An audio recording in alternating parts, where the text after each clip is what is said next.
Kusangana kwatiri kuita muri yeZimbabwe nhasi era rimwe zuva. Ndinofara zvikuru nerutsigiro rwamuri kutipa. Makomenzi ndiri kumaona asi vamwe vacho vaakutituka musadaro kane veduwe. Inga tiri vana vemhuri imwe chete 1. Ndinotenda zvikuru nekusubscribe kwamuri kuita. Kana usati wasubscribe chibva wangosubscribe kuDrumas Media so that we take you to another level. Nasi tine hot potato. Tudambotaura pamusoro penyaya iri kuita kuti tigare mudzimba, nyaya ita kuti tibve kumabasa, nyaya yeCovid-19 corona. Vanhu vazhinji vari kutaura zvakasiyana siyana pamusoro pechirwere ichi. Rangu zita semazuva ese ndinonzi Andrew Neshamba. Iye zvino tiri kuda kuti pachirongwa chanhasi tichange tichikuratidzai mavideos ezvimwe zviri kutaurika nevanhu vakasiyana siyana. Tichange zvakare tichitaura nevafundisi vedzisvondo dzakasiyana siyana kuti tise musoro pamwe chete tinzwe kuti chiiko chasvika mumhuri, chii chaakurova mhuri yeZimbabwe. Hongu tinoziva kuti chirwere ichi hachisi muZimbabwe chete asi chiri pasi rose. Hanzi yezvinezvi Africa vangofa 23 chete. Asi uku musoro uku wakomana vanhu vapera. Izvozvi hama dzedu dziriko dzapera. Ndinovimba Mwari vachapindira nekukasika. Muchirongwa chanhasi vehama ndina Reverend. Makadii mufundisi? Tiripo Neshamba. Upenyu. Takwazisana totobva tanogeza maoko. Ichokwadi. Yes. Ndofunga vazhinji vangade kutanga vaziva kuti musati matitaurira zvecorona vangade kutanga kuziva kuti imimi ndimani munoita nezve. Makadii mhuri yeZimbabwe kwose kwamuri pamazuva ano ekuhwanda chirwere cheCovid-19. Ini ndinonzi Reverend Milton Amos Chaniwa, ndinoshumira kukereke inonzi Fountain of Life Ministries yapararira munyika yeZimbabwe kunzvimbo kwaMusana, Heathcliff, kuMazowi, Sandringham, Kadoma, iri muno muPuadzana Extension, iri muGreendale panumber 5658 Green Grove Drive, iri kungodai kutekeshera. Ndo patinoshumira tiri patinowanika ipapo. Ndisati ndapinda mucorona ndanzwa mataura nezvechechenyi. Ichiri chechi iri kusumukira kai? Hungu ichechi iri kusumukira yave nemakore 24. Saka isi kusumukira ndo zvidza zvepo kaizvo. Nekuti mukatesa machechi mazhinji akatanga manje ichokwadi yenyenge iripo, but ndikuona haisi kunyanya kuti amukurumbira chii chikonzero. Tiri kushikishana nekurwisana nezviri kuwanikamo. Izvozvi tanga tichiri kushanda kupinda munzvimbo dzakaita semaruva, mumapurazi, imo muno mumaguta umo. Asi tanga tichakanyanya kumisa zviwanikwa zvinenge zvikoro kuti titi patiri kubata vhangeri hungu tikutarisa kuti vanhu vari kuenda kudenga. Asi toda kuti panyika pavachiri pano vawane zvinovabatsira panyika vasati vaenda kudenga. Alright, tichazombota ndichikubvunzai nezvechechenyu apo neapo. Asi pari zvino nyaya iri mudariro mainzwa Covid-19 vanhu vapera. Ndezvipi zvamungade kuti taurawo pamusoro peCovid-19? Maziro enyu imimi kana kuti manzwiro enyu kana kuti maverengero enyu kana kuti maonero amakaita pamaterevhizheni kana mumanewspaper? Chirwere cheCovid-19 vaNeshamba pamwe nemhuri yeZimbabwe chine zvinhu zviri kukurumidza kurayiridza kuti chine zvachatakura zvasiyana nekungotarisa sechirwere. Semuenzaniso muno muZimbabwe takaita chirwere chekolera chakapenga chikavhundutsa vanhu, asi hatina kubvira tapfiga maruwa nzvimbo dzinogara veruzhinji dzanga dzichibva chirwere ichi. Taisangana nawo munhu wabasa kunyange chirwere ichi chivhundutsa chityisa, hatina kumboita malockdown, uye hatina dzimwe nyika dzakapindirawo kuti dzivhunduka. Vangadai vakangosvika matyira ari kuitwa nokuti chirungourayawo.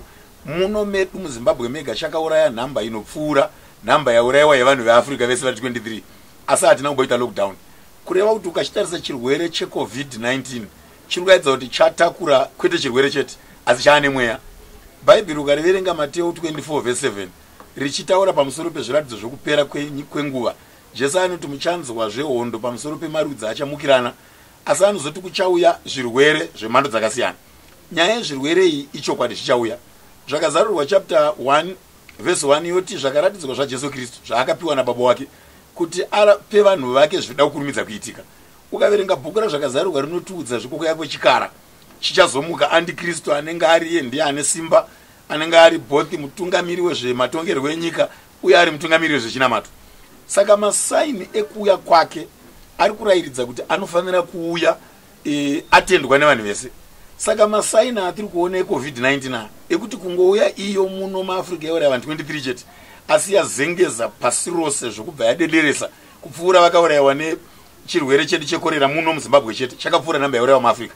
But yadederesa zvokuti kwese vadedera, nyika yese pasi rose ravharwa, vanhu votorambidzwa tikakuona kunze totokusunga. Zvinokuudza kuti pane zviripo. Muri ipapo kamufundisi. Pane nyaya yandinakidza ikagondisuwisa zvakare yandanzwa mudziva raSeko. Hanzi vakomana vakarambwa nemusikana kwakuchifona kuhotline kuti kune atiri kufungidzira kuti kunokupaita munhu abatwa neCovid. Saka hanzi vakatoya vakamutakura vakaenda naye hamene kwaakakwarantine wari ikoko. Ndikuona kunge sezvamuri kutaura izvozvo zvacho chirwere ichi chiri kuunza confusion. Icho kwadi zvokuti magavhmendi akawanda asi kunyatsoziva nzira yekuita yekubatana nacho. Chatiri kunyanya kutyava neshamba ndechekuti saini iyoyi inotionesa kuti zviri kuitika zvese mudzihurumende nepasi rose zvaana ari kuseri chachirwere chine mweya kudarika chirwere sekutarisa kwedu. Semazwi evanhu ekuti chiri kunzi chinenge chakagadzirwa nevanhu, iyo chinotudzwa kuti chokwadi. NeBhaibheri rinoti makanzwa kuuya kwaandikristu, asi nazvino vana andikristu vazhinji vavepo. Kureva kuti kune vabatwa nemweya wekuprepare yatingati iri kuita kunge warm up yezuva rekupedzisira kusesa munembe wechikara wa 666. Saka nekunzwa kwatiri kuita kwachatanga kunze kwachauraya stereki ndo vatoo netsitsi dzakanyanya dzekutigadzirira mushongo wekuti tisarware kuno kuAfrica kwafa 23.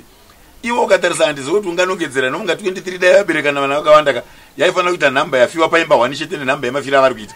Asi ivo voita tsitsi dzekuda kurapa isu kuno kuvatema, ivo vachiparara zvakanyanya zvinotyisa kuti pazuva rega unonzwa kuti kuri kuenda kuma500 nekuma600. Asi vonzwira Africa yose tsitsi inokuonesa kuti mukana wechikara wekuti vaccine yaakuzonzi youya yaakuzonzi ichamanikidzirwa vanhu kuti vabaiwe, iyoyo tinongonamata kuti hurumende yedu isaigamuchira. Ingasava ndiyo COVID yacho nevaccine avada kunze, ingasava ndiyo munembe wechikara, asi preparation yekuzogamuchirwa kumunembe wechikara ukuti kana anenge asina aachatenga inova ndiyo currency yobva yazova zvakare kuti ndiyo kana ukada kunorapwa ndochawakurapwa nacho ndiyo form of identification chaachitupa pawaenda changoda kuoneka kufamba wakunzi ndotsamba yekubvumidza. Izvozvo zviri kuonesa kuti tiri kunongedzerwa mazuva ekupedzisira. Saka iri kutambwa iwo mapu. Saka tinongonamata kuti dai dzihurumende dzedu dzakurumidza kusvinira meso dzatirwira vamborwisawo varamba kugamuchira zvingatiuraya izvi. Ko hanzika vafundisi makundwa simba nechirwere ichi. Chirwere ichi hachina kuti kunda simba, asi ukaona marwisiro achaite kuti nesvondo dzavharwa chinoonesa kuti chinhu chemweya chakunda zvimwe zvese zvaiuya tairwa nazvo tonamata vanhu voporeswa. Asi ichi mweya chaiwa kutira kuti chekutanga tidzidzise vanhu sezvaitwa nedzihurumende kuti chatadza kuchirapa, saka vanhu wandai mudzimba. Ichi chakutira kuti tange tasvinudzana meso nevanhu tionesane kuti chauya ichi hachisiri chirwere chete, mweya uri kufamba. Saka vanhu vari kutarisa kunorayira sevanorayira chirwere, hambi chida kutorayirwa seuri kutuka mweya. Right. COVID-19 tingati imimi mukukura kwenyu kwese makambosangana here nedambudziko rerudzi rworwu rwatakuona zuva ranhasi? Ichi chirwere chakura hachina kubvira chaoneka kufunga kuti yezvino ini ndaane 55 years, asi mumazuva ose matambudziko akaya pano pasi hakuna rakamborova. Korera takamboityawo munesi tikati yauraya kwazvo, asi inoratidza kuti hainoda mukurumbira unenge uri. Taifambidzana mabhodha haana kuvharwa, vamwe vedu chavana kutipfigira mabhodha. COVID yoreva kuti yaane imwe level yasiyana nezvikutariswa nevanhu. Pane makuhwa manje ari kufamba kuti zvinezvi takanzi nehurumende garai mudzimba. Tiri kunzwa futi makuhwa kuSouth Africa kokuti hanzizvo hurumende yakuti ngatichivaccinetai vanhu, ende maAfricans manje vari kutaura kuti aka isusu mamachines enyu hatisi kutombatemba, ari contaminated kudhara musati mauya kwatiri. Makainzwawo nhau iyi, ndezvipi zvamungade kutaura pamusoro? Pamusoro pechinhu ichi ndaikurudzira kuti ukatarisira kuti vanoti zvinhu zviri kubva kunze ndokwatanga chirwere, ko chotanga kunomanikidzirwa compulsory kuti munhu wese ngaatesitwe sezvakuitwa muSouth Africa. Zvinotionesa kuti chinhu ichi nekuteererwa kwachakuitwawo meshini yedu isu haina kufanana nenyika dzemafirst world. Saka zvinotiudza kuti chine mweya. Saka mweya uri kunotsvaga kuno kwaAfrica izano rikuda kutiuraya, rekuti kana raive zano kwaro dai vatanga kavaedza kwavo ivo kwavanyanya kupera kudarika kuno. tsitsi tinodzinzwa vangaite sevanonzwa tsitsi kuti hatina zvakawanda, hatina ruzivo rwakati, asi ko vakutangirei kwachisina kurova stereki. Pfungwa inodzoka uye kuti maonero aya inenge iri kutsvaga kuti chinofanira kubata nesimba guru, saka chinofanira kunospuredwa chibatsirwa kufamba kuti kana wotivhundutsa vounza vaccine yawo tiigamuchire iwe uri munembo wechikara. Hanzi munembo wechikara. Muri yeZimbabwe regai timbotora mafemo timbonwa mvura, asi panguva ino yatiri kunwa mvura toda kuti tikuratidzei zvimwe mamwe emavidhios ari kutenderera. Tinoda zvakare kuti mutiudze kuti tiri papi semhuri yeZimbabwe, takagadzira here chirwere ichi, uyezve nyika pasino rese rakagadzira here chirwere ichochi. Rangu zita ndinonzi Andrew Neshamba. Don't forget to subscribe to True Mass Media so that we can always take you to another level. Muri yeZimbabwe tirimo muchirongwa chesvondo rino apo tiri kuongorora chirwere chapedza Zimbabwe vakawandisa. Panguva ino regai timbokupai avo vatakatora painternet, hama dzedu dzaperera kuEngland, hama dzedu dziri kumhiri kwemakungwa dzashaika nechirwere. Saka maminitsi mashoma ari kutevera tiri kuradzai mifananidzo avo vakatotisiya nekuda kwechirwere ichi. Asika tiri kuti isusu muno muZimbabwe vechivanhu vari kuti aiwa denda hongu ririko, asi tine dzimwe nzira dzatinokwanisa kunge tichishandisa pachedu, tisamirire kuti vana Britain naAmerica vatitsvagire mushonga, asi isusu tine nzira dzedu dzakare dzaishandiswa kana vanhu vasangana nematambudziko akaita saiwaya. Saka panguva ino iri kutevera regai timbokuratidzai hama dzedu dzatisiya sofa.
Tichirimo muchirongwa umo tiri kutaura nezve COVID-19.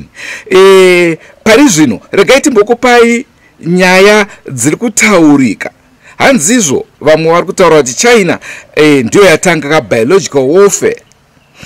Tiri ipapo zvakare vekuChina vacho vari kunzi vakuda kuti isusu vanhu vatema tisu zvakare vakatanga covid. Naizvozvo vakudzinga vanhu vatema munyika mavo vachivaunza kunoko. Asi chishamiso ndechekuti vachivadzinga vachivabvisa munyika mavo kuno kunana Zimbabwe tiri kuvatambira madoctors ari kubva kunana China, tiri kuvatambira mishonga yavo. Saka zvinobva zvatipa kunyunyuta, kugunun'una, kusanyasojekerwa ipapa kuti vanhu ava hama dzedu idzodzidzi dzakazara muno muZimbabwe kamunoziva vari almost every. Vamwe vanoita zvematombo kwari, vamwe vari kutigadzira mapoto, vamwe vari kugadzira zvidhina, zvakasiyana siyana industry yavatigadzira. Asi question mark ndiyo yekuti munotida here zvichokwadi vanhu vekuChina?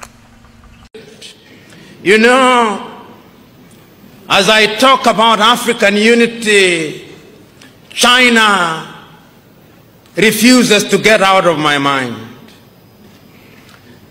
And I hope I'm wrong. But the Chinese know that we are disunited. And they know that in our disunited state we can be manipulated. And they are in the process of manipulating us. So today, there is not a single African country in which the Chinese have not built a stadium. They think we love stadia. There is not a single African country in which they are not building some roads. The Chinese are capable of delivering 3 types of qualities of the things they do.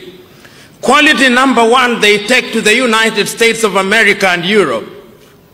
Quality number 2, they take to their fellow Asian countries, including India. Quality number 3, which is at the very bottom, they dump in Africa, and the Africans consume them gleefully.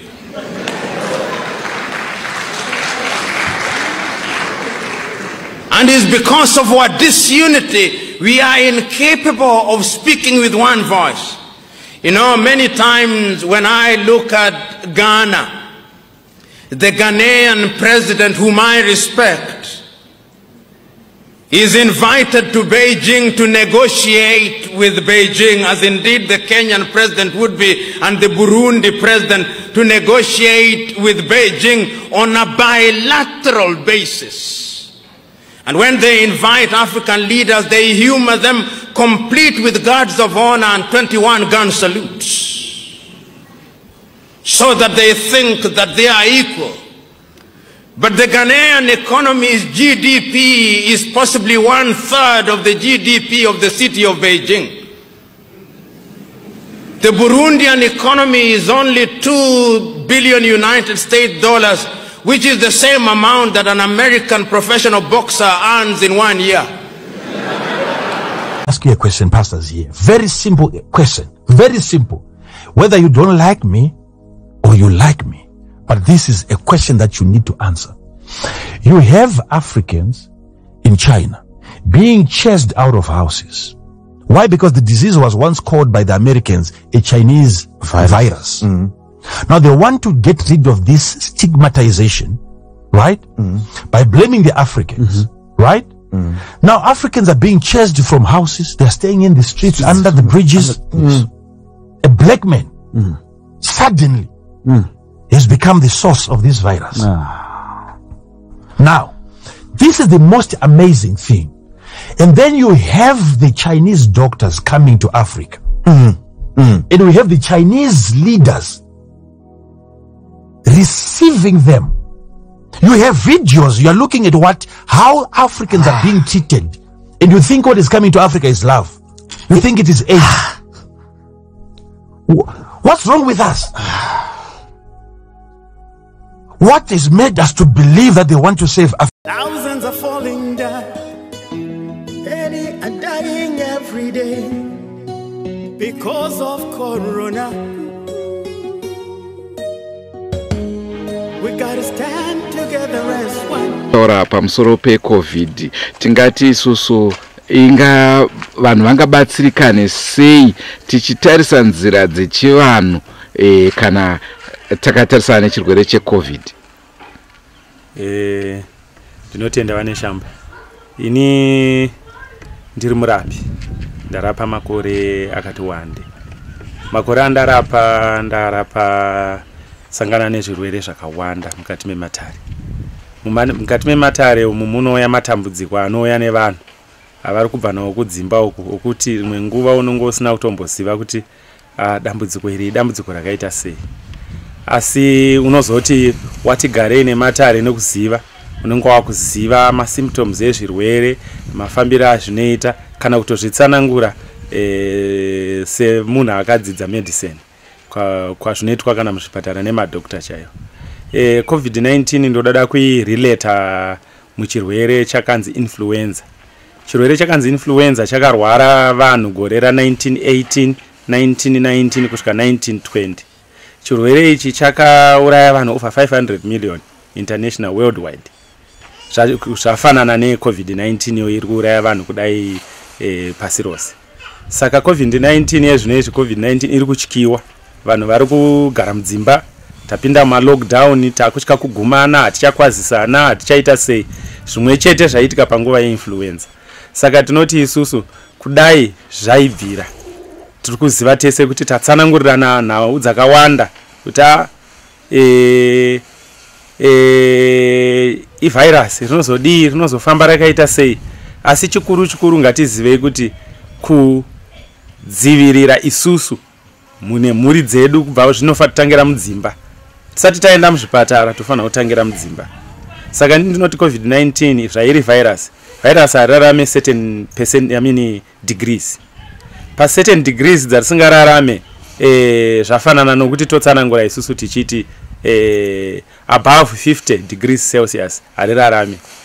Saka dai kuri kunzi vanhu vanokwanisa mudzimba kuwana nzira nokuti kwakuchengetedza upenyu. Vanhu vanokwanisa kugadzira tingati masauna, tuma mini sauna twawo mudzimba umo, vanhu vachinatira vachiziva kuti kana nyango ndikangoda kunzwa ka flu chaiko ngandobva ndanatira. Ndikangonzwa kuti pane zvirikwenda kuitika kana pahuro pangu kana kuti mudundundu mangu kana kuti ndiri kunzwa mamwe manzwiro andiri kuita, munhu ngaabva aita se anatira. Nokuti hapana patingapona kana kutiza chirwere chinokungohwanda isi tisina mwamatana atiri kutora. Nokuti hatisi kuda kuti titarise vanhu vachifa kana kuti titarisane tichifa, isi tine mamwe matana atinogona kutora.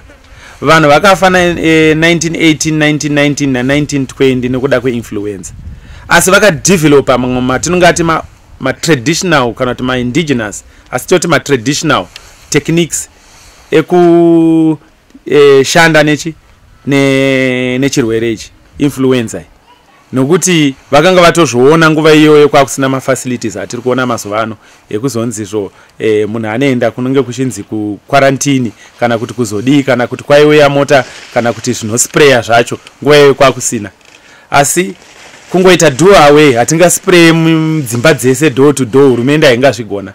Asi isusu padzimba pedu tinofanira kugona kuzvidzivirira kubva muchirwere ichi tichishandisa traditional methods edu andatsanangura, nzira dzedu dzekare dzakashanda nevakuru vedu panguva iyoyo dzekuuraya chirwere ichi.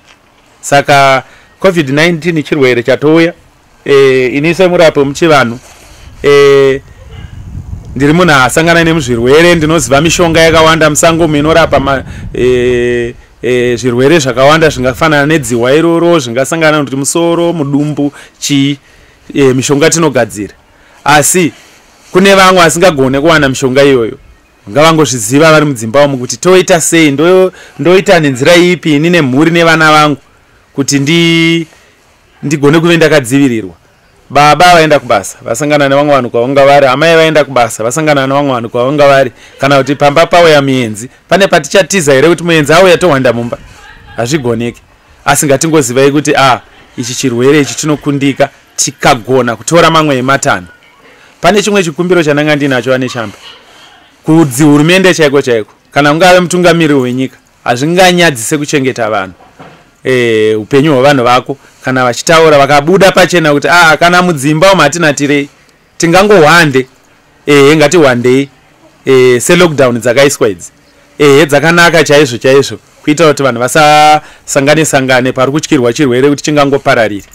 zvakanaka zvakare kuti ivo sevatungamiriri venyika vakatobuda vachizvitaura munyika kuti mudzimba imomo vanhu ngatishandise mamwe matraditional techniques akafanana nakunatira kana ukatoitwa compulsory kuti mumhuri yega yega ngamutoonekwa kunzi kunopisa dombo unorisa mumoto rotsvuka woboilisa kana ungave muzumbani wako kana ungave lemon grass kana ingave mashizha emugwavha kana emulemoni chaiwo woboilisa mupoto ukanda dombo riye munhu onatira hiti iyai pauno inhela paunodhonza hiti iyai inopinda mudundundumu inosvikosuka imwe iri kukuenda kunze iri kusuka iwewe nemapozi emiri wako ose ari kubva avhurika zvokuti unobva watoita utano hwakanaka pane zvimwe zvakawanda even mablockages etsinga atinoti tsinga dzinoita mablockages zviya tinodaro tinoshandisa nzira idzodzo saka unonge uchitozvirapa zvinhu zvakawanda mushure mekunge ukatarisana nedambudziko raunenge uchityira zvinoti akuenda munguva yechando nguva yechando yakaoma vane shamba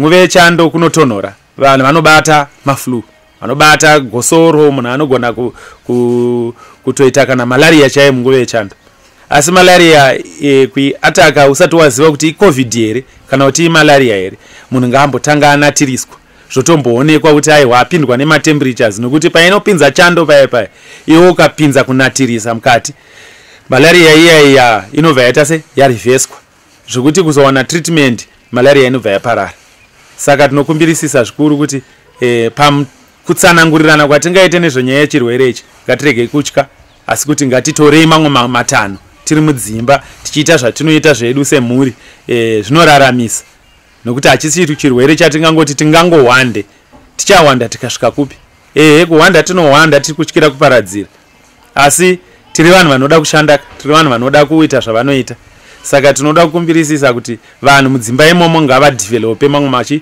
matraditional techniques ari vanawo mudzimba imomo ekuedza kuona kuti vangarambe here vakachengetedza upenyu ko tichitarisa panhau yekunatira hakuna here madangers ariko tinonzwa vamwe vachanzi panoita suffocation munhu anogona kufa dzimwe nguva mumwe munhu anogona kuti mumwe mushonga pamwe kuda unenge usingawirirane naye utozopedzisira wazviuraya instead yekunge uchizvibatsira uchizvirapa. Ndinotenda vane shamba maita henyu ndanga ndapasiya ipapo madangers aripo high heat temperature chokutanga dombo ratsva iri ungawarisa muoven kana kuti mumavhunzi emoto mumarasha muyamwe kana uchinge uine mukana wembaura nemarasha rinopisa saka ndiro zvokutoita vanhu makaita se makangwarira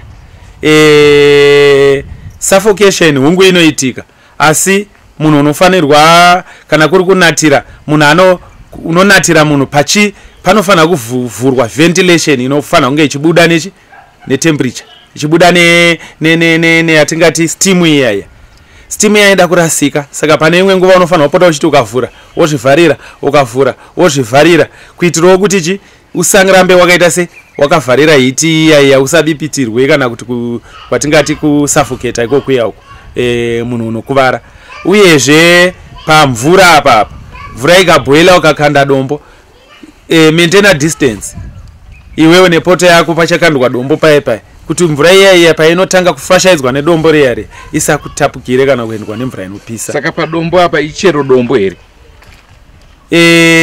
isusu muchivanhu tinoshandisa rimwe dombo ratinoti dombo remusarasara.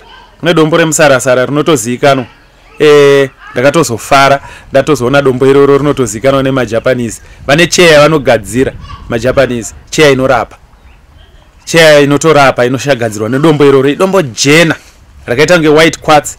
Dombo iri rinotowanika nzvimbo riri rengowana pese asi indakaita mhanza kuti kumusha kwedu kupamba pedu chaipo akabuda aripo chaizvo matombo machena ndakakura ndisingatozizive kuti dombo iri ndio zvariri asi nekuzenge ndabatwawo nechivanhu nokutanga kurapa kwandakazoita ndakazoziva kuti kune dombo remusarasara. Dombo remusarasara ndo rinonyanyorekomendwa rinonzi white quartz riya dai kuri kunzi izvozvi ndandaritora ndaitoriburitsa ipo panapa romboonekwa kuti iri ndio dombo remusarasara ndo rinoshanda nekushandiswa panhau dzekunatira. Tichakuunzai zvakare muchirongwa icho tinoburitsa vanorapa vechivanhu vangave vechivanhu maprofita vakasiyana siyana vanobatsira veruzhinji. Saka veruzhinji pari zvino vangangoda kuziva kuti imimi ndimi sekuru ani ndinotenda chaizvo vane shamba. Ini ndinoyera mbizi, ndinonzi Samaita. Vanondishedza vachiti sekuru Samaita. Ndinovimba zvamanzwa nekuona zvakufadzai zvikuru. Regai tichidzokera zvakare kumastudios uko tiri kuita nhoroondo namufundisi, tinzwe kunzira yechechi kuti COVID toita sei nayo. Usakanganwe kusubscribe kuDrumas Media. Drumas Media, taking you to another level. Tiri kuendera mberi nechirongwa apo nhasi tiri kutarisa nezvechirwere checorona COVID-19 coronavirus. Tina Reverend toda kuti mumbotiudza kuti sekuona kwenyu mimi vanhu vari kukomplaira hanzi garai mudzimba, vanhu vari kugara here mudzimba? Icho kwadiva neshamba pamwe nemhuri yeZimbabwe. Kureva kuhurumende iri kuti vanhu garai mudzimba, tiri kutya kuti tinozobatwa nacho, saka garai mudzimba mushonga usawanika. Asi ukatarisa zvinoonesa zvedu muno muZimbabwe, situation yedu ine paviri. Vanhu vazama kuona mawandiro aifanira kunge vanhu vakaita mumigwagwa. Icho kwadi vanhu vavanda vavhunduka nekuti vanhu vanotya kufa. Asi ukatarisa inoratidza kuti dambudziko rekugara kwemudzimba chiri kuzooma, kuti tiwane vamwe 1-2 vatiri kuwanonzwa kuti apo vawanika vazodzinganiswa, apo vabatwa. Dambudziko reikonomi yedu ndeyekuti yasiyana nenyika kwakatangira chirwere cheCovid-19. Avo vanhu vari mofoma paikonomi yavo, vanozvishandira kumabasa vachidi vachitambiriswa. Asi muno vazhinji vedu vanotobata vega, ndiye mushandi ndiye mushandirwe. Zvokuti chirevo chehurumende chekunzi panguva yekuvharwa kuvanhu vari mudzimba uko, garai mudzimba vashandirwe, itirai tsitsi vanokushandirai. Apa ndiwo mushandiri unenge uri mushandi, uri kufanira kutozviitira tsitsi wega. Saka unozoona kuti apo nepapo inonooma imwe yenguva kuti tinyatsoita total commitment yevanhu kuti vagara mudzimba. Obedience yavo inoita vachinoti vapukunyuka, kuvharira munhu ane nzara kunenge unonovaruma zvakanyanya. Uye dambudziko racho riri kuti musi wawangomira, anozvishandira musi wawamira ukarwara nekambani yarwara. Saka vanochibuda vachitatarika, vamwe vanotonoshanda kutsvaga chekudya musi iwoyo. Saka mukangomupfigira mumba chete otoona kuti aoma. Saka nyaya yacho iri kuti sunge vanhu. Ukaona chabata nevari mumabhawa vanochinetsa nanhasi uno, vamwe vatopfigirwa nemabhawa acho, kuchikwa kuti zvimwe kana anonwa akazodhakwa haachaziva, haachatarisa kusiyana kwemagepu nezvisingadikanwe zvinokonzera kutapurirana kwechirwere zvinenge zvakanganiswa. Saka vese ivavo vavharirwa mudzimba. Saka ichokwadi chirwere chazengedza pasi rose.